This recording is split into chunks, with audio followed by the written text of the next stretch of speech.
Again for joining us. This is Michelle Imbernoni, and we are very happy to have you be a part of our webinar this afternoon.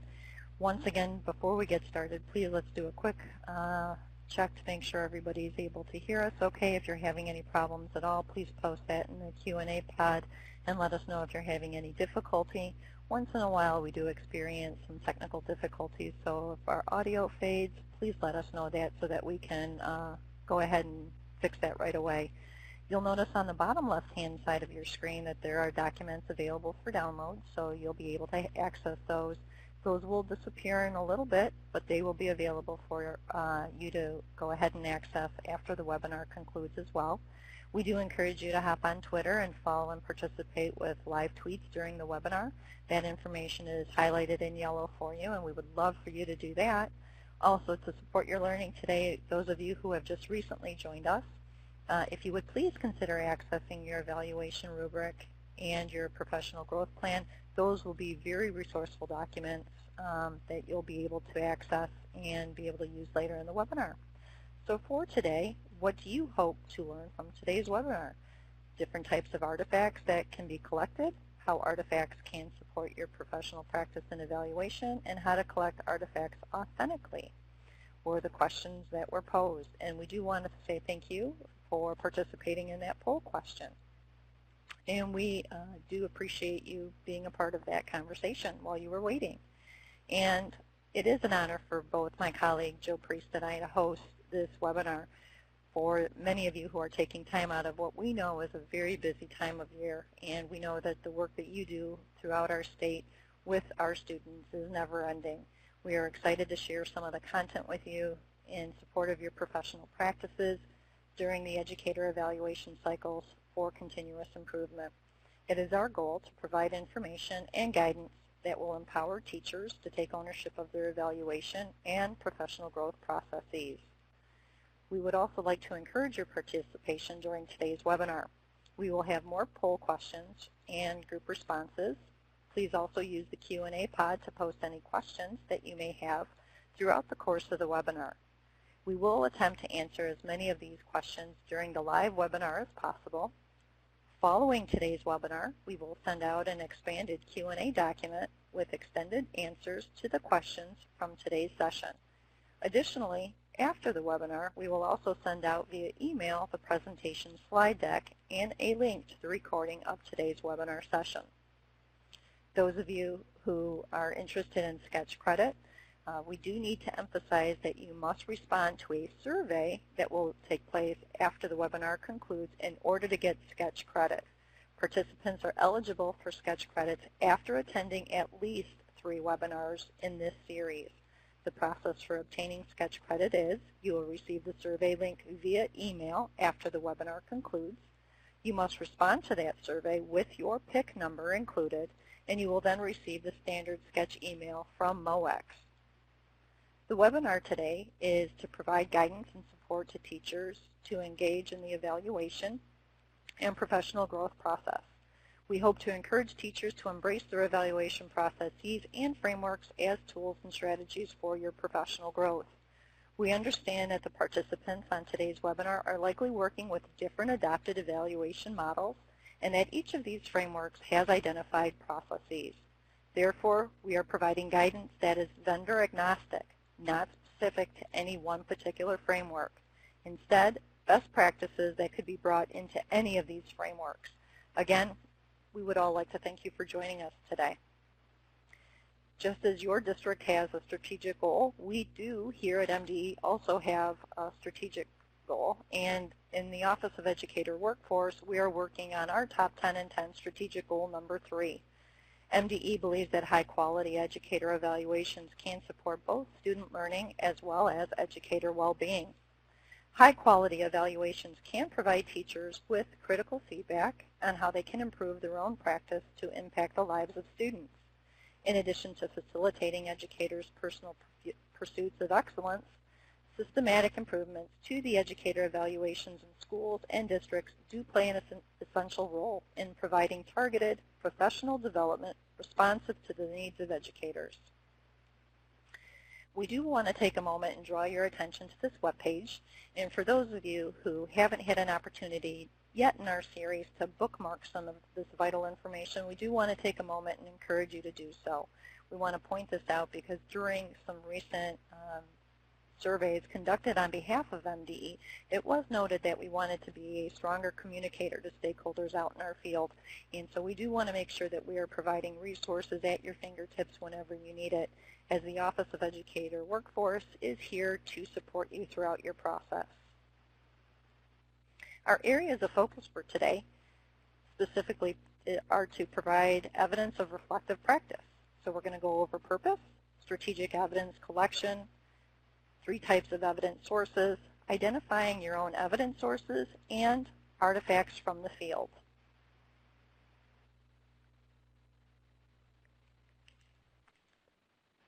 Thank you, Michelle. This is Joe Priest. I'm happy to be here with you today and helping present some of the content that regarding collecting evidence to support your evaluation and your professional growth and reflection.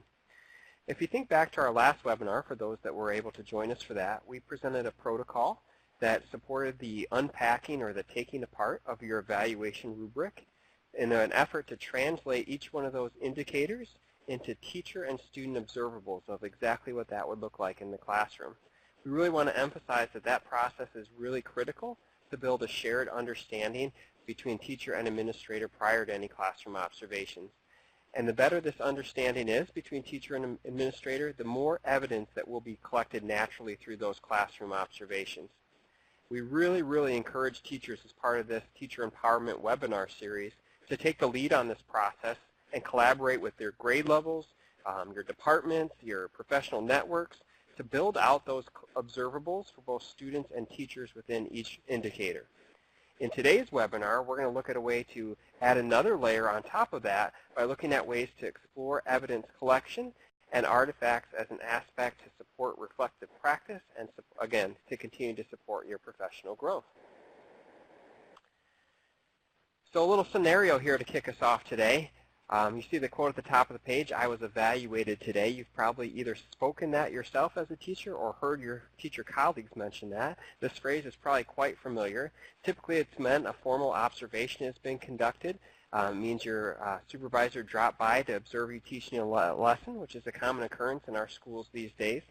In fact, it was the 3rd time the teacher came in the principal came into your classroom for a brief visit. She stayed for about 10 minutes and jotted things down from time to time as the lesson progressed. You can expect a brief chat with some suggestions related to what she observed, followed by a short written summary of her notes later in the week. Luckily, you're on top of your game today, and so were your students. They were paying attention, and the activity appeared to hit most of your students and help engage them, and it wrapped up right on time before the bell rang. And ultimately, you felt pretty good about your lesson. Maybe it wasn't your best lesson ever, but it did explicitly target one of the new literacy standards that you're working on, and there were no major hiccups in the lesson. You would have liked your principal to see some more things, of course. Maybe you see the small group work that took place prior to the principal showing up to see how much progress some of your struggling students have made. Or maybe it would have been nice to share some of the growth that a specific subgroup, maybe your English language learner students, have demonstrated from the beginning of the year on some specific skills. And of course, hopefully that progress will show up in their test scores.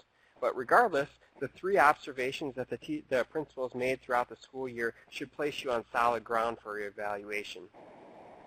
So this scenario that I just presented to you describes some components of a relatively productive evaluation. The principal is in the habit of observing the teachers multiple times throughout the year and providing targeted, timely feedback after each visit. Multiple observations have given the principal the opportunity to see different aspects of the teacher's practice at different points in the year. And she might even have been able to see some changes in teacher practice as well as some changes in your students' learning, depending on the time and what she was able to observe.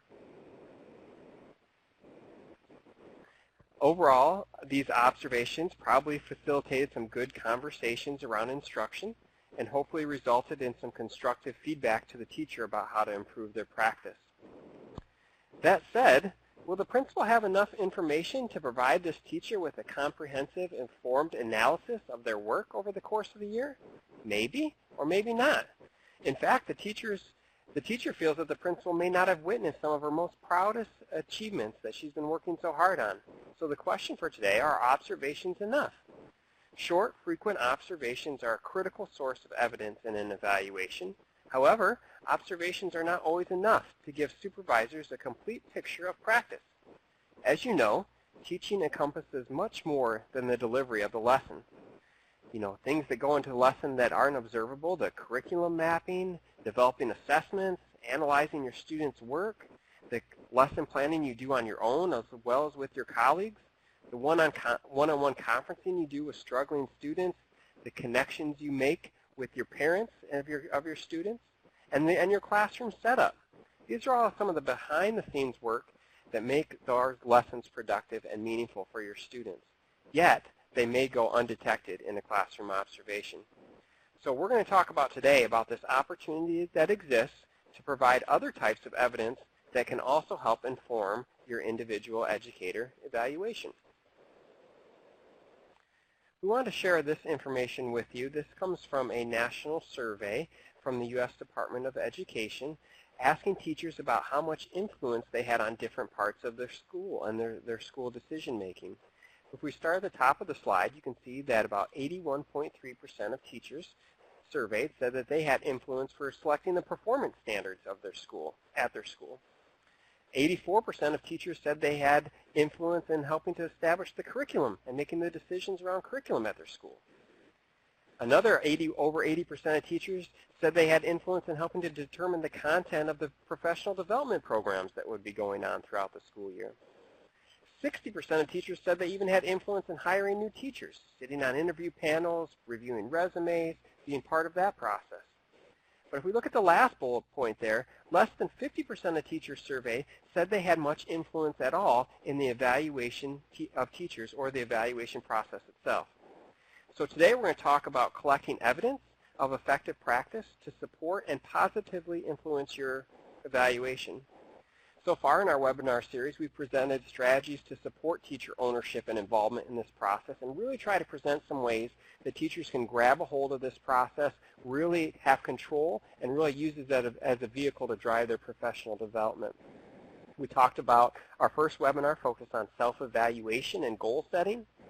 We had another webinar that focused on peer observation and feedback as a way to increase the amount of feedback that's happening in our classrooms.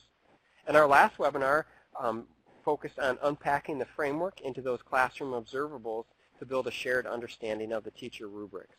If you weren't with us for all those webinars, they are all posted on our educator evaluation website under the professional learning page, so you can always review those to learn about some of those topics as more ways that we can have influence on our evaluations as teachers. Again, talking about that idea of taking ownership of the process, here's a quote.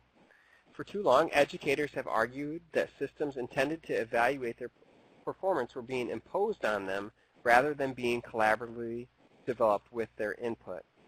So our goal is to help support a mindset shift from evaluation being done to teachers to an empowered teacher workforce that embraces the opportunities within the evaluation and feedback cycles to influence and guide that process to support and inform their ongoing professional growth.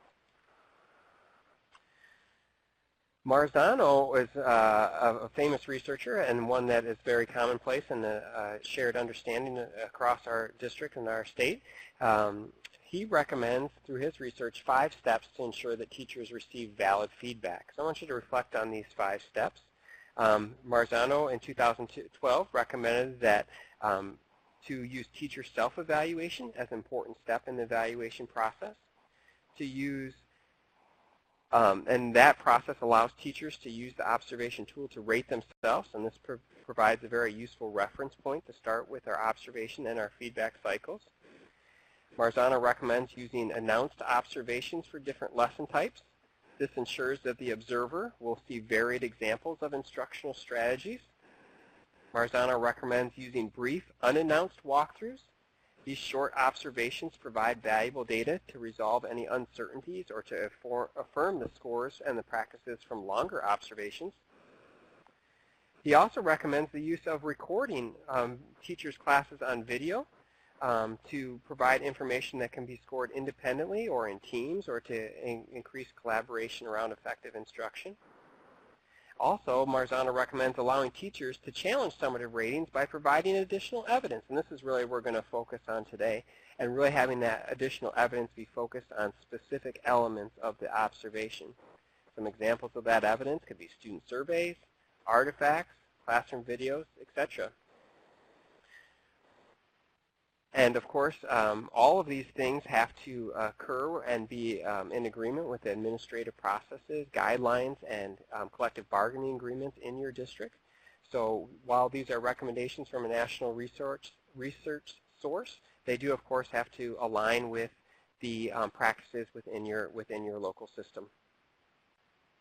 So before we go too much further, we do want to pause for some reflection. So we saw a national poll, but we wanted to ask you the question, how much influence do you feel you have on your evaluation? So please take a minute to check out our poll here and let us know how much influence you feel like you have on your evaluation process, ranging from not much all the way up to too much. Take a minute to respond, please.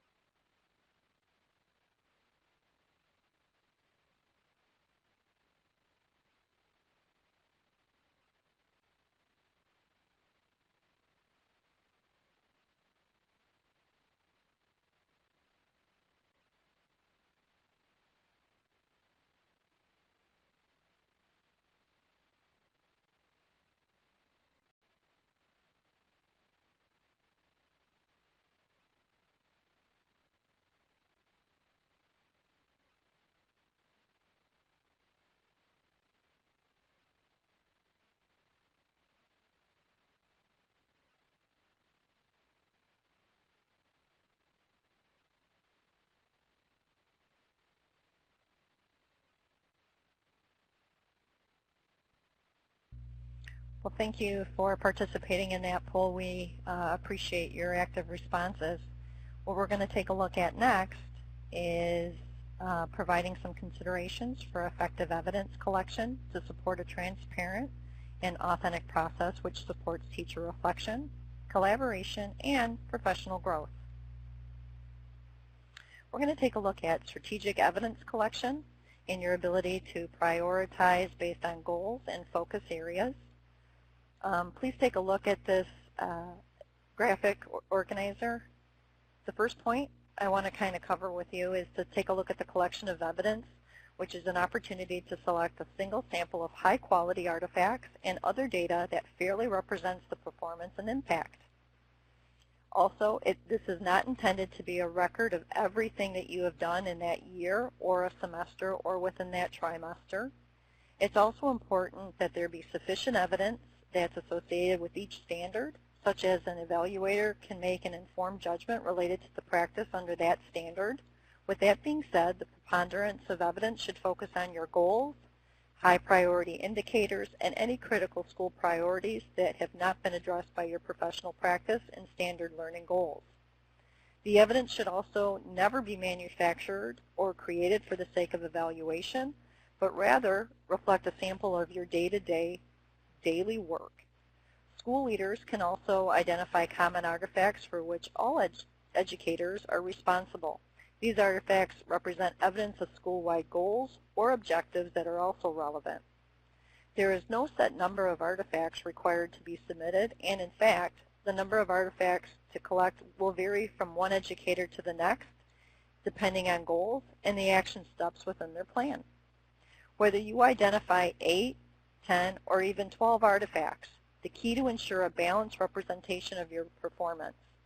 So please take a look and make sure that prioritize based on the goals and focus areas, quality, not the quantity, and the artifacts should be naturally occurring sources of evidence. Key points to consider when you're thinking about the evidence. Again, the artifacts should measure student learning, should be samples that demonstrate educator performance and impact. Don't unintentionally bury or burden yourself with evidence in a huge binder of artifacts. Similarly, don't shortchange yourself by not providing your supervisor with the important information they need to make a professional judgment. Remember that the data that you are collecting serves as the student's voice. Evidence within each artifact should be clearly tied to your educator goals and/or the standards and indicators within your framework. Consider how multiple sources of evidence might tell that story, from your lesson plan, results from a formative assessment or student work samples, and a second lesson plan could also demonstrate how you've adjusted your practice based on student data, or how one artifact could present evidence of practice associated with multiple standards and indicators. Be sure that the story tells how you've been able to bridge the learning cycles together. We'd like to give you just a moment to reflect and respond on which idea you need to consider further for your own evidence collection.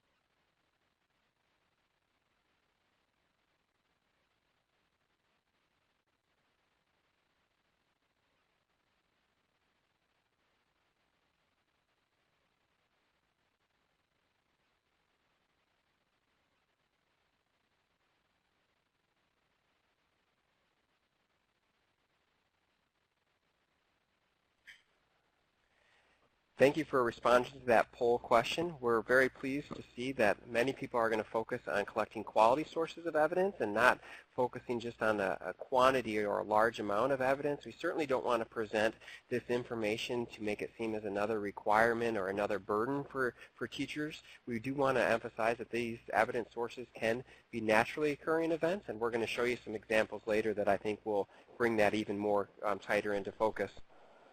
So let's talk about some different evidence sources that can be collected naturally through a teacher's ongoing professional practice.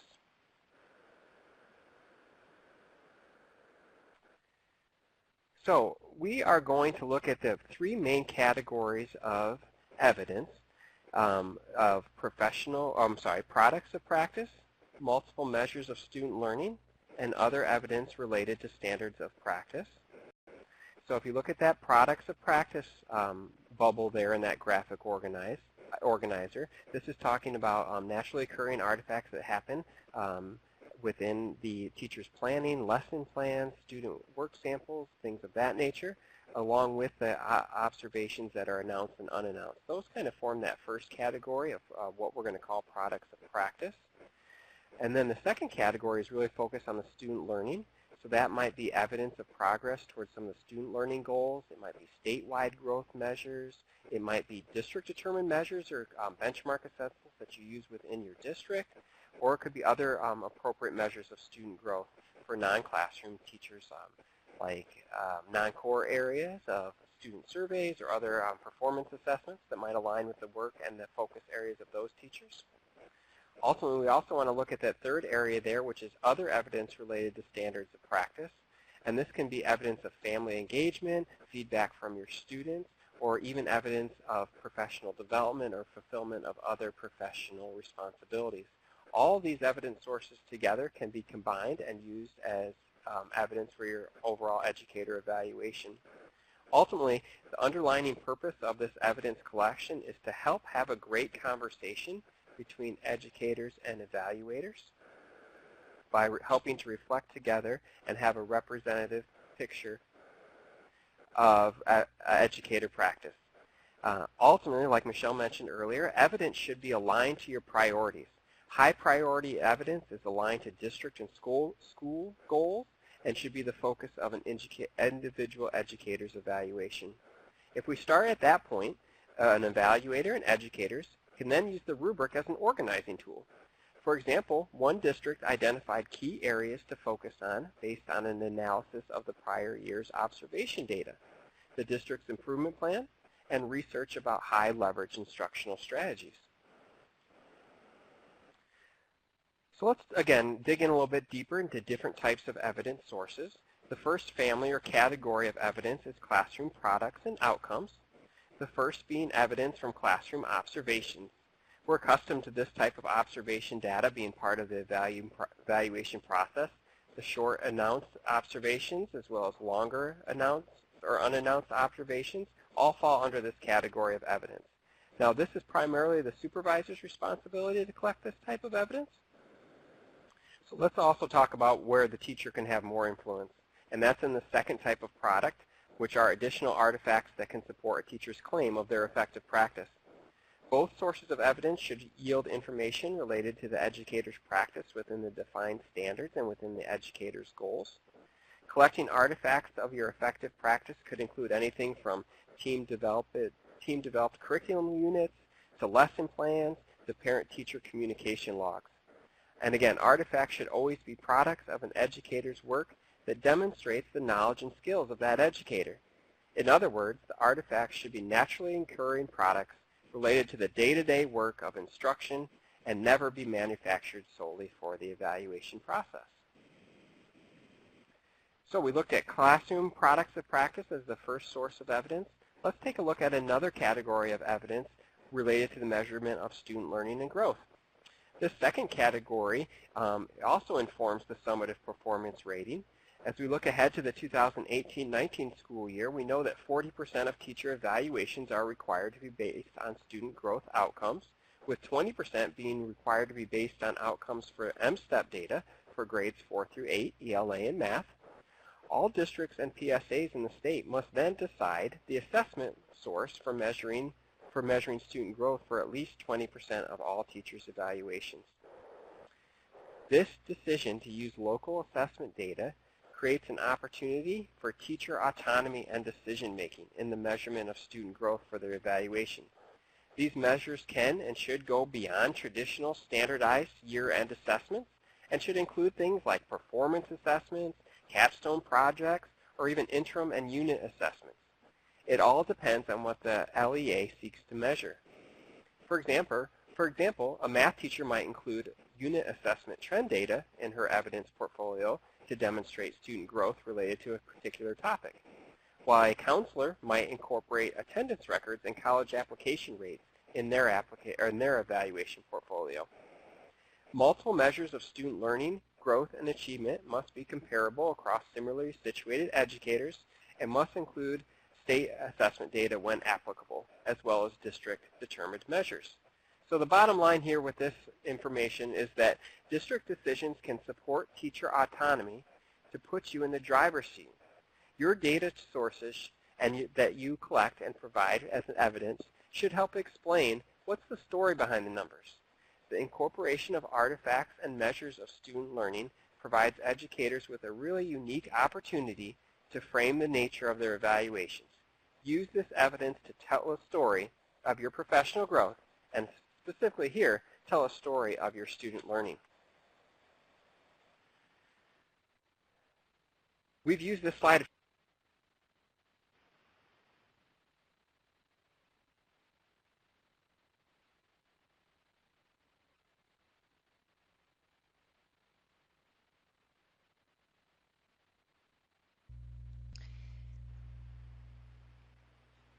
Sorry about the technical difficulty. We're going to see if Jim's headset can get fixed. Give us just a second.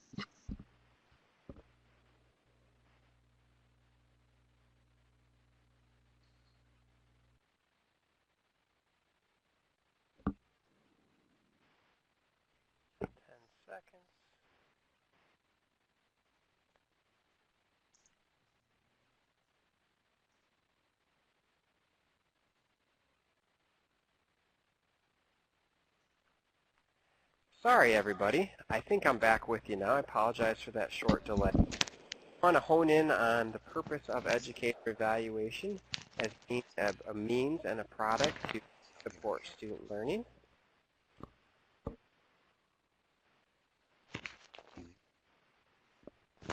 Here, just use mine.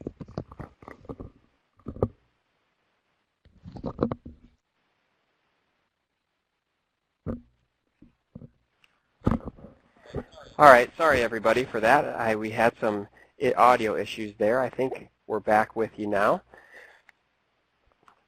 We want to hone in on teacher evaluation as an opportunity to really improve student achievement and learning. There's a great quote here that ultimately sums up that If we're not focused on student achievement through the educator evaluation process, and if the educator evaluation process is not helping us improve student learning, then ultimately we're missing the target. So as we go through our work today and we start talking about how to collect evidence to support where your practice is, we want to really focus in that all of this work should be leaning back towards student achievement and growing that and improving that as part of our continuous improvement process. So we've talked about two different categories of evidence, one focused on student learning, one focused on professional practices during teaching and learning, and the third source could be student feedback. So we know that effective teaching and learning environments are the result of a really complex and collaborative and meaningful interactions between students and educators. And so with that said, student feedback is an opportunity for students to share ideas about how to best improve our instruction. Student feedback should therefore address instructional practices and classroom conditions that are conducive to student learning and instructional leadership. This feedback can serve as the basis for the third category of evidence. So here's some research notes from the Bill and Melinda Gates Foundation. There's a link there at the bottom of the page that has some helpful documentation and summary of this report. But ultimately, the idea here is that by combining classroom observations with student feedback and with student achievement, it really brings some advantages to the overall measurement of teacher performance. It increases the ability to predict if a teacher will have positive student outcomes. It improves the overall reliability of our evaluation systems. And it provides some diagnostic feedback that a teacher can use to improve. So ultimately, this is another source of feedback that teachers can use to grow their practice. It's critical that schools share a common understanding about what constitutes good teaching and gather that evidence for the teacher, and then provide opportunities for rich professional dialogue and growth.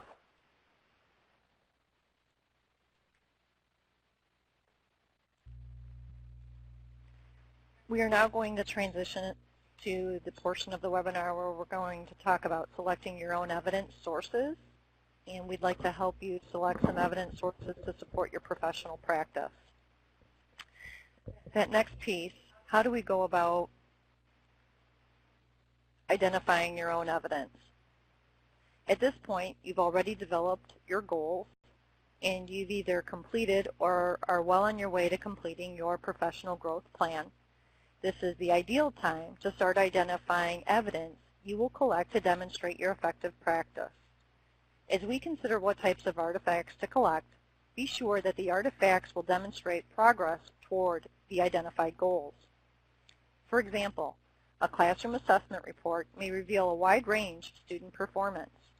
Lesson plans for consecutive lessons and related unit assessment data can demonstrate correlations between changes to my instructional approach to better engage all students and improve student learning. We also want to be strategic. Strategically selected artifacts of practice often provide evidence of all of the above, particularly where educator goals are aligned to district and/or school priorities. This is imperative when moving forward with the collection of your evidence. We want to make sure that the artifacts in our practices and in student work are aligned to the priorities that we've established. As we've mentioned a few times in the webinar, we want to make sure that we are looking for quality, not quantity. If an educator wanted to showcase his or her skill set at using formative assessment data to drive instruction, the collection of evidence might include a lesson plan, or perhaps a reflection on formative assessment data, a subsequent lesson plan demonstrating a specific instructional practice that was used in response to that data, and a sample of improved student work. The evidence should be high quality, and high quality evidence tells a very rich story about the educator practice. And educators should consider compiling multiple pieces of evidence that together illustrate the important aspects of their practice. Prioritizing your artifacts is imperative to the process, but we need to be strategic and we need to find a representative sample. While educators and evaluators should ensure that they have together collected some evidence for each of the rubric domains, There are many districts that have found that collecting evidence for every element of the rubric is neither a focused nor meaningful experience for the educator or for the administrator. Likewise, it is challenging for an evaluator to thoroughly review and provide feedback on a body of evidence collected to that size. When evidence is high priority and high quality, educators can create a collection of artifacts that is smaller in number but much more powerful in demonstrating the practice. A common strategy for decreasing the amount of evidence while ensuring the sample is representative is to select pieces of the evidence that demonstrate practice on multiple high-priority parts of your rubrics. Reflecting and providing some analysis. One lesson some districts have learned throughout our state when evaluators examine evidence provided by an educator, we know it's challenging to know that the educator intends to demonstrate about his or her practice without insight from the educator. It is critical educators reflect on and analyze the evidence, and in many cases, educators have done this work but did not realize there was an expectation to provide such an analysis to the evaluators. Therefore, some districts are beginning the process to ask educators to share their thinking. For those of you that are doing this process with your own students, you might be using visible thinking routines in your own classrooms or using metacognitive exercises with your own students. This is the same for educators. You may be writing a brief written reflection where the emphasis is on reflecting on and highlighting specific areas of practice as demonstrated by the body of evidence, such as your growth toward a goal on a particular part of the rubric, a pattern of strong practice, or the effective specific instructional strategies that you have implemented. Another school, however, may decide to prioritize a discussion of evidence between the evaluator and the educator. The principal may ask the teacher to consider the evidence and write his formative and summative evaluation reports. This provides an opportunity for evaluators to ask probing questions of the educator. In moving forward, the artifact evidence, you do need to consider your own educator plan. Using the action steps and benchmarks you've already developed in alignment with your goals, you need to begin identifying the appropriate artifacts and measures of student learning you expect to produce as a result of these action steps, sources of evidence that will demonstrate targeted, rich evidence of practice related to your goals and overall professional practice. Jot down ideas for evidence in the margins next to each action step, or develop a separate document to start cataloging what you think will be effective, representative artifacts of practice and measures of student learning. Remember, artifacts should be naturally occurring products of practice and not something produced merely for the sake of the evaluation. And this document is downloadable for you as well. We're going to go ahead and give you a minute to reflect on the information that we've shared. Which evidence sources will you collect?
Thank you for responding.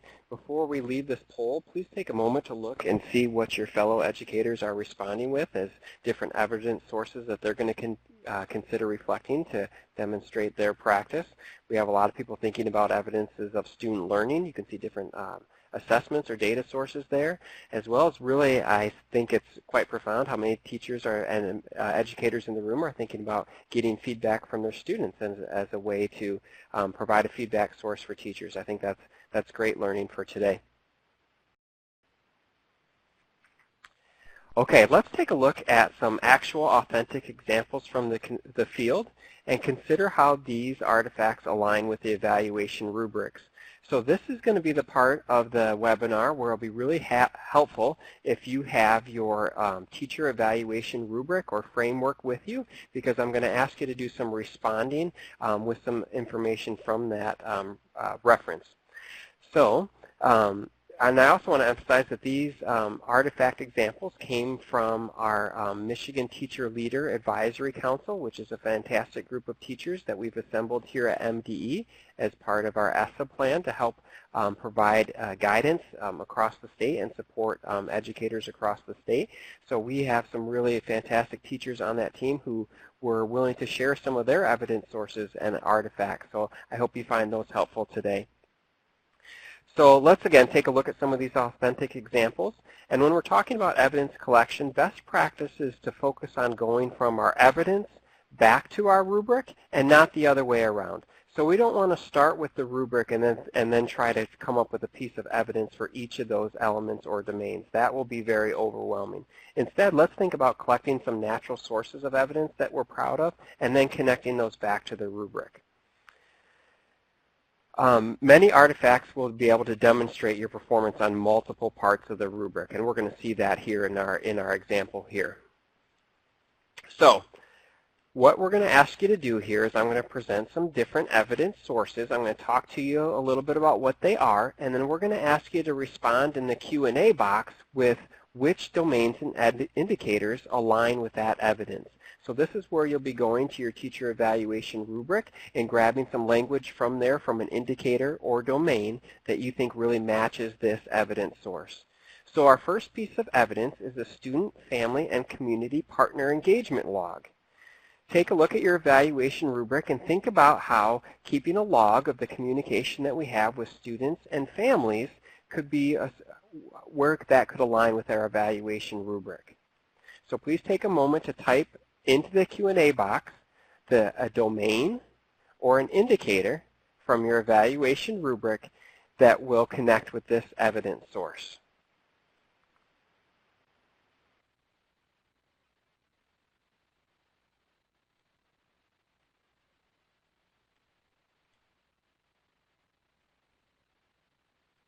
I know you're all thinking and processing and flipping through your resources right now, and I see that we're all getting some responses now.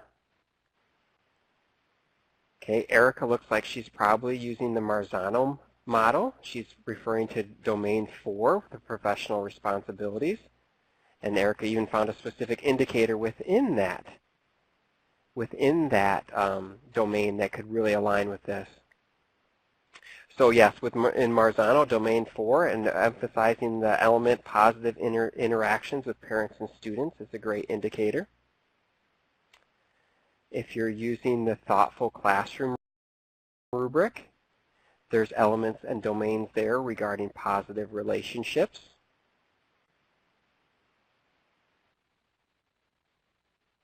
Yes, Erica is pointing out the idea of parent engagement within the professional practices. As part of the 5D rubric, if that's what your district is using, there is the professional collaboration and communication with parents element. And also within the Danielson model, there's a communication with families element and domain as well. So you'll see how this example of an evidence source that many teachers are already commonly using aligns with several specific elements and domains within your evaluation rubric. Let's keep going through a few more of these. Again, there's no right answers here. We're just trying to encourage your reflection and to help you make connections between different evidence sources and your evaluation frameworks. And again, evidence should be artifacts of the work you're already doing. Your daily work is the best representation of your practice.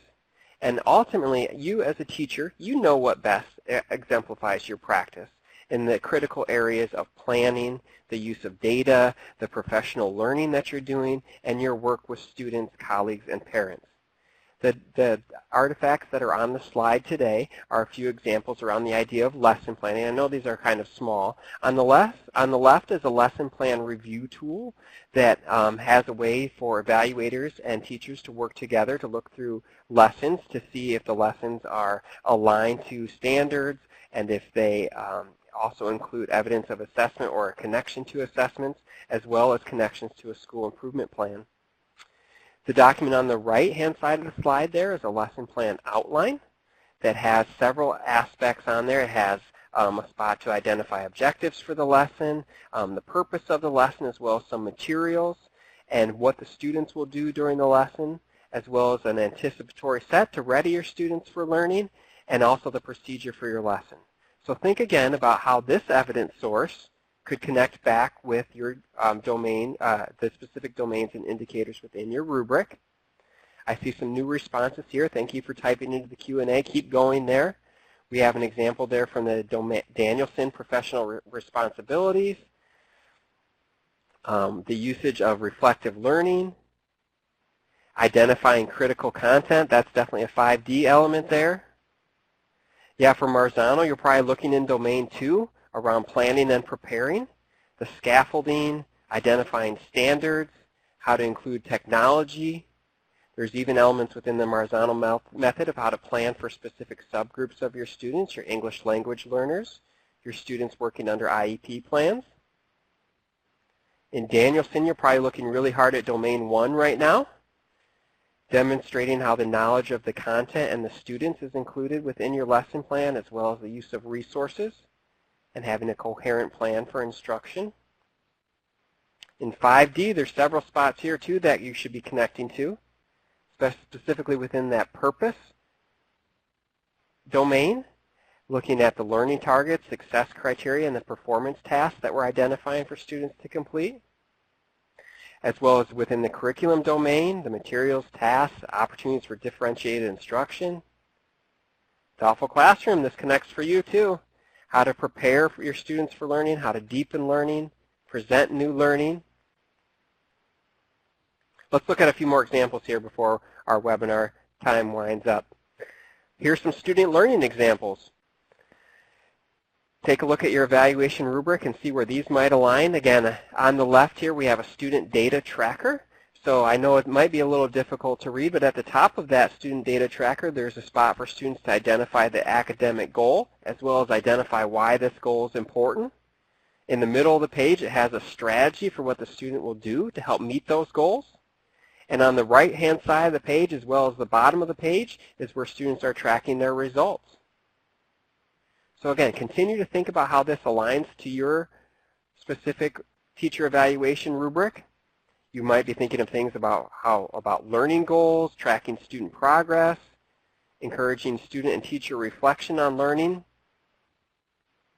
Teacher use of formative assessment is a 5D element here that you could be connecting with. Thoughtful Classroom has domains around the reflection and celebrating student learning and progress as an opportunity for students to reflect on their learning and set additional goals. Danielson, you're probably staring hard at domain 1 right now, talking about designing student assessment, maybe even looking at domain 4, using assessment within instruction. A couple more examples here. We've got a teacher collaboration evidence source here. The left-hand side is a tool to help have a data dialogue or a protocol for teachers to work together to review student performance data and try to come to some meaningful outcomes and action steps. On the right-hand side is another kind of log. This is a teacher collaboration log where you can keep track of some of the key events that happen during the school year, whether it's curriculum planning, developing of assessments, or any PLC practices. So go ahead, keep reflecting, keep hammering some ideas into the Q&A pod, keep looking at your fellow participants' responses here. I'm going to keep talking through some things that I've noticed. Marzano Domain 4 talks about providing mentorship to your fellow colleagues or seeking out mentorship opportunities for yourself. Domain 4 within Danielson talks about participating in the professional learning community. 5D has that whole element there, or the whole domain around the whole dimension of professional collaboration and communication, communicating with peers and administrators to improve student learning.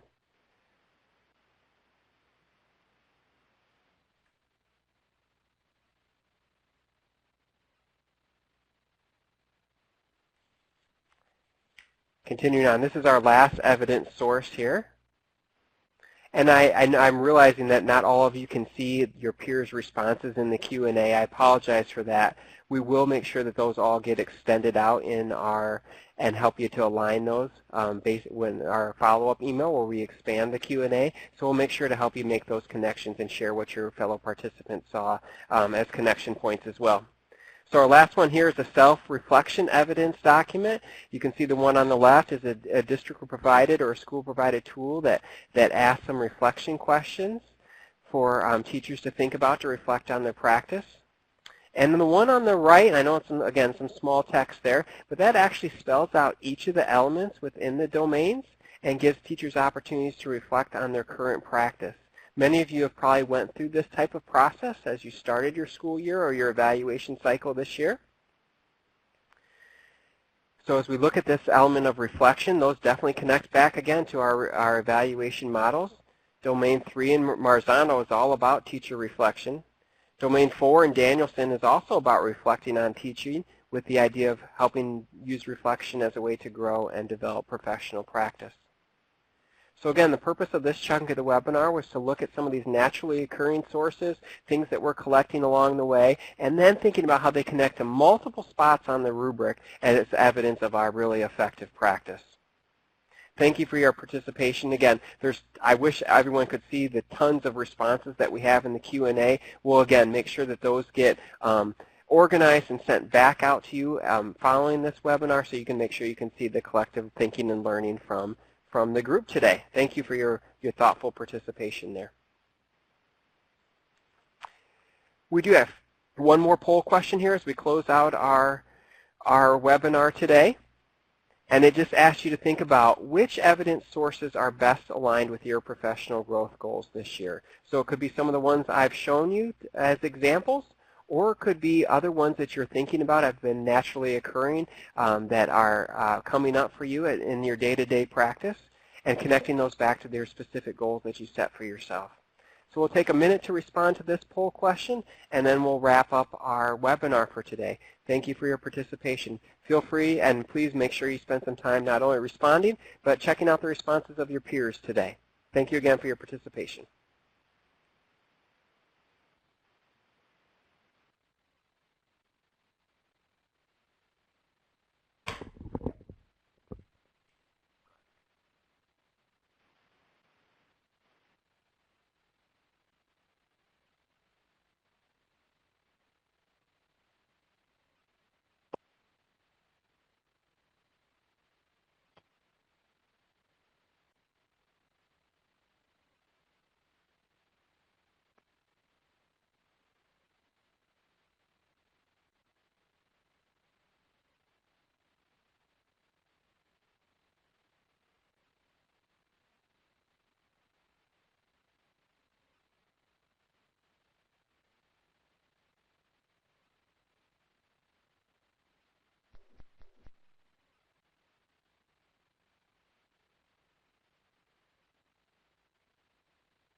Ladies and gentlemen, thank you so much for your response to that question that was raised. And we do want to share with you that we do have 2 more teacher webinars in the series, both one in March and one in April. Also, for those of you who are teacher leaders and in contact with your administrators, please consider sharing out our administrator webinar series. our teacher webinar series. We hope you have found that beneficial. And just as a reminder, in order to get your sketch credit, you will need to do the survey link that you will see in just a minute to be able to get your sketch credit. It was certainly our pleasure to share with you the information today. We hope that you found our time together and the content informative and helpful on your journey through your professional growth and learning. Please contact us to support your efforts with educator evaluation in any way that we can help you. Please know that we are here to support and guide you on this process. Again, please click on the survey link to provide feedback on today's webinar. We want to again thank you for your participation and be looking for a follow-up email with today's information, the PDF of the presentation, a recording of the presentation, expanded Q&A document, a link to the feedback survey for sketch credit. And again, thank you so much for joining us this afternoon, and we wish you all a wonderful afternoon, and thank you for the work that you do on behalf of the children of Michigan.